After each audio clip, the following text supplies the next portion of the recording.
Hello and welcome to another episode of the Chaos Chronicles. I'm Jess, and today our setup is a little different. I do have a secondary camera, and this is my dog Ruby. I figured she could join me today since it is just me by myself. The case that I am going to be talking about today was actually recommended to us by Purgatory Club. Thank you so much for the recommendation. Today we're going to be talking about the Night Stalker or Richard Ramirez. Before I dive into that, make sure that you do go and check out all of our social medias. They are linked down below. So make sure you go follow, subscribe, give us a like, all that fun stuff. Some trigger warnings for today's episode. We will be talking about sexual assault of adults and minors, murder of an adult, gore, mutilation, and a very, very brief mention of child abuse. Today, we are going back to 1984 in California. A predator known only as the Night Stalker prowled in the darkness, slipping into homes through unlocked windows and sliding doors. His attacks were random, savage, and unpredictable. No one knew his name, but his crimes created intense terror. The first victim of the Night Stalker died on June 28th, 1984, in Glassell Park, Los Angeles. Her name was Jenny Vincow. She was 79 years old and was a grandmother. She was found dead in her apartment. Her throat had been slashed so deep that she was nearly decapitated. She had also been sexually assaulted, stabbed multiple times, and her home was ransacked. The killer went quiet for 8 months. On March 17th in Rosemead, the Night Stalker shot 34-year-old Dale Okazi, Dayle, last name Okazaki, in the head, which killed her instantly. Her roommate, Maria Hernandez, survived a gunshot to the head. She instinctively raised her hands in defense, and the bullet struck her hand, and then a key ring which deflected the bullet, which is absolutely insane. The precision on that, absolutely insane. It's a true miracle. She then fell to the ground and played dead until he left the scene. The Night Stalker wasn't done, though. That very night, he pulled 30-year-old Tazi Lanyu from her car, shot her twice, and left her to die in the street. In February and March 1985, there were a series of child abductions in Monterey Park and Glassell Park. All children had been sexually assaulted and then abandoned. Some of those children were able to give a description of their kidnapper, which raised alarm bells. The description that these children gave matched the description that Maria Hernandez also gave. On March 20th in Whittier, 64-year-old Vincent Zerza, the last name is spelled Zazzara, and his 44-year-old wife Maxine were found dead in their home. Vincent was shot in the head while sleeping. Maxine was stabbed, mutilated, and her eyes were gouged out. There was a pentagram written on the wall, which fueled speculation of satanic motives. In May 1985, in Monrovia, 83-year-old Mabel and her 80-year-old sister, Florence Lang, were bludgeoned with a hammer. Mabel was found to have a pentagram drawn on her thigh. It sounded like the pentagram was drawn on with lipstick. On July 5th, 16-year-old Whitney Bennett was attacked in her parents' home with a tire iron. She survived. By August of 1985, the Midnight Stalker was responsible for 14 murders, 5 attempted murders, and countless assaults. The public was paralyzed by fear at this point. Gun sales dramatically rose, locksmiths were working overtime, and neighborhoods organized watch groups. The media initially called this killer the walk-in killer, then Valley Intruder, and then finally setting on what we know today as the Night Stalker.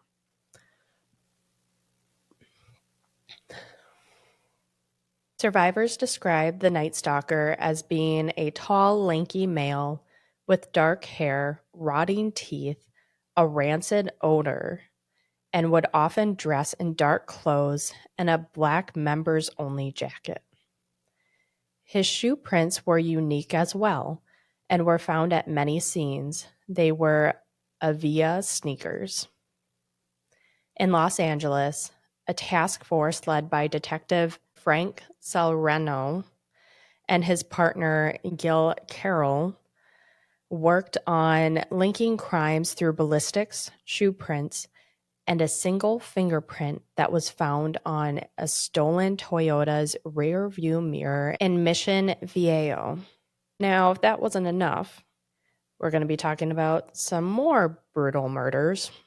On July 7th, 60-year-old Joyce Nelson was murdered. There was an Avia sneaker footprint left. That same night, Sophie Dickman was sexually assaulted. Sophie quoted Richard as saying, quote, "Don't look at me," end quote, during the attack.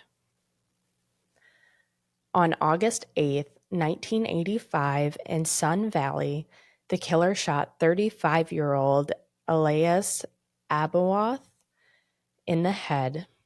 He bound his fiancée, Sakina, and assaulted her with their young children sleeping nearby. On August 24th, in LA, he broke into the home of 30-year-old Bill Carnes and shot him 3 times in the head, assaulted his fiancée, Inez Erickson, forcing her to, quote, "swear on Satan," end quote, and then he fled in their car. Inez was able to give a detailed description of the Night Stalker and described him as having dark curly hair, gaunt face, and a gold tooth. A young man, James Romero, came forward about seeing a suspicious car in his neighborhood in Mission Viejo. James was able to recall the make and model of the car and part of the license plate. This ended up being incredibly valuable information, and because of that, on August 28th, police recovered the stolen car and they were able to lift a fingerprint. There was a match to someone with a history of theft and drug charges. On August 30th, 1985, police released his name and mugshot to the media, warning the public that he was armed and extremely dangerous. On August 31st, 1985, the killer returned to LA on a bus from Tucson. He was oblivious to the release. He walked into a convenience store and saw his face plastered across newspapers with a headline of, I apologize, I don't speak Spanish, Invasor Nocturno, which in English means night invader. He tried to steal a Mustang, but the owner fought him back and wrestled him to the ground. I don't know how to pronounce his name, but I will spell it for you. First name, Faustino. Last name, Pinon. A few minutes later, he attempted to carjack Angela De La Torre's vehicle, and her husband, Manuel, struck him with a metal pipe. Residents decided to intervene, and chaos began. The Night Stalker attempted to flee, but was ultimately caught by an enraged mob. They beat him with fists, pipes, really anything that they had or could find. When police arrived, they took a severely beaten Richard Ramirez into custody. All right, Richard Ramirez. Who was he? Ramirez was born on February 29th, 1960 in El Paso, Texas. He was the youngest of 5 children and grew up in a Catholic household. His father was a Mexican policeman who then became a railroad worker. His father was strict and prone to violent outbursts, often beating Richard for minor infractions. His mother worked in a boot factory and was exposed to toxic chemicals while she was pregnant. Richard was born without birth defects. One of his brothers, though, was born with a degenerative bone disease. At 2 years old, Richard sustained a head injury where he did lose consciousness. After this incident, he began to experience seizures. Eventually, he was diagnosed with temporal lobe epilepsy, but he didn't seem to have been treated for this. Apparently, the seizures stopped during early adolescence. The head injuries weren't definitively linked to his later behavior, but it did raise questions about potential neurological damage. By 10 years old, Richard was smoking marijuana. His older cousin had introduced him to it. His cousin was a Green Beret who returned from Vietnam with schizophrenia and PTSD. He shared graphic accounts of raping and killing Vietnamese women and even showed photos of victims to Richard. In 1973, Richard was present when his cousin shot his wife in an argument, and she ended up dying. His cousin was found not guilty by reason of insanity and confined to the Texas State Mental Hospital. In his teen years, Richard dropped out of high school in the 9th grade. He worked briefly at a Holiday Inn, but was fired after he tried to assault a guest. The charges were dropped. Richard moved to LA in the late 70s. He supported himself through burglary, and he had a growing addiction to cocaine and LSD. He was arrested for marijuana possession and auto theft in 1977. Richard rejected his Catholic upbringing and became obsessed with Satanism. He was inspired by AC/DC's song Highway to Hell. As we have already established, Richard started killing in 1984. His crimes were viewed as theatrical with pentagrams, forced oaths to Satan, and mutilations that were meant to shock. And now we're all caught up. When officers arrived to Richard, he was begging officers to protect him from the angry crowd. Richard was 25 years old at the time, 6'1", gaunt, dark curly hair, stained teeth, and a disheveled appearance. He was booked on suspicion of multiple counts of murder, attempted murder, sexual assault, and burglary. Shortly after being apprehended, Richard proclaimed, quote, "It's me," end quote. Anastasia, who survived an abduction from Richard at age 6, was brought to the jail along with other victims to see if they would pick Richard from a lineup. He had a number 2 on. The men had to read a statement out loud. They asked if the witnesses had any questions, and Anastasia raised her hand and asked, quote, "Do I write the word 2 or the number 2?" End quote. Which is absolutely heartbreaking. Richard's first court appearance occurred in July of 1988. He pled not guilty to all charges. Before he left the courtroom, Richard raised his hand, a pentagram shown on his palm, and said, quote, "Hail Satan," end quote, as he exited the room. There will be a picture up on Instagram, X, and Threads, potentially YouTube, of Richard Ramirez with the pentagram on his palm in court. So make sure you go and check that out. The trial started on July 22nd, 1988 in Los Angeles Superior Court. Richard faced 68 felony counts that spanned June 1984 to August of 1985. That is a lot we're looking at a 14-month period. That is insane. He was very, very active in such a short period of time. Richard often arrived in court wearing dark sunglasses, black suit, and a defiant grin. His behaviors were erratic and provocative.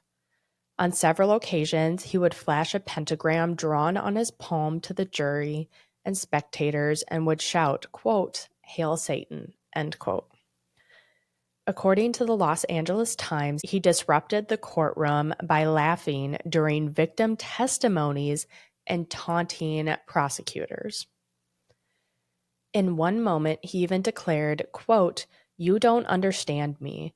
You are not expected to. I am beyond your experience," end quote.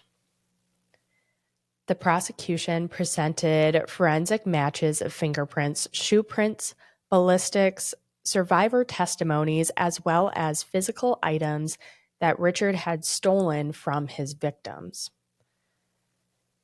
The defense argued that Richard was mentally unstable and talked about his epilepsy, drug addiction, and childhood traumas. On September 20th, 1989, after 56 days of testimonies and 165 witnesses, Richard was found to be guilty on all charges and was convicted of the following: 13 counts of murder, 5 attempted murders, 11 sexual assaults, and 14 burglaries. He was sentenced to 19 death penalties. Judge Michael Tynan stated, quote, "His acts were evil beyond comprehension," end quote. Richard casually responded, quote, "Big deal. Death always went with the territory. I'll see you in Disneyland," end quote. Richard was transferred to San Quentin State Prison's death row, where he was for over 2 decades. He decorated his cell walls with pentagrams. During this time, Richard would receive fan mail. There was a magazine editor who wrote him, who was named Doreen Leoy. She would visit him regularly, and on October 3rd of 1996, they were married in a prison ceremony. By the 2000s, Richard's health deteriorated, and he was diagnosed with B-cell lymphoma in 2011. His condition worsened rapidly, and on June 7th, 2013, at the age of 53, Richard died of liver failure related to lymphoma at Marin General Hospital. And that is what I have on the Night Stalker. This is a wild, wild case. Before looking into this case, I did not know anything about the Night Stalker. I had heard about him, but I really didn't know anything about him. But I did hear the quote, "Big deal, death always went with the territory. I'll see you in Disneyland." And I never knew where that was from. So that was Richard Ramirez. And yeah, it's just absolutely crazy. Thank you again so much, Purgatory Club, for the recommendation. I apologize it has taken so long to get this episode out to you, but here it is. Let me know in the comments below your thoughts on the Night Stalker. Have you heard this case before? Have you not heard this case before? What were some things that shocked you, surprised you, or any other random comments? Real quick, my sources were CBS New, LA Times, EBSCO, Far Out Magazine, thesun.com, Wikipedia, and aafs.org. It was a little bit of a shorter episode today, but I might be starting to make some of these episodes by myself. Ruby is fast asleep in her chair over there. She's very, very cozy. Thank you so much for hanging out with not only me, but Ruby today. And I hope to see you guys in the next Who Knows What Wednesday, or our Chapter and Chill Saturday, which we are wrapping up with the Twilight Saga right now, and that means that we're going to be starting a new series real soon. So make sure that you are following us on all of our social media platforms that are linked down below so you are notified when that gets announced. Otherwise, I will see you guys next time. Bye.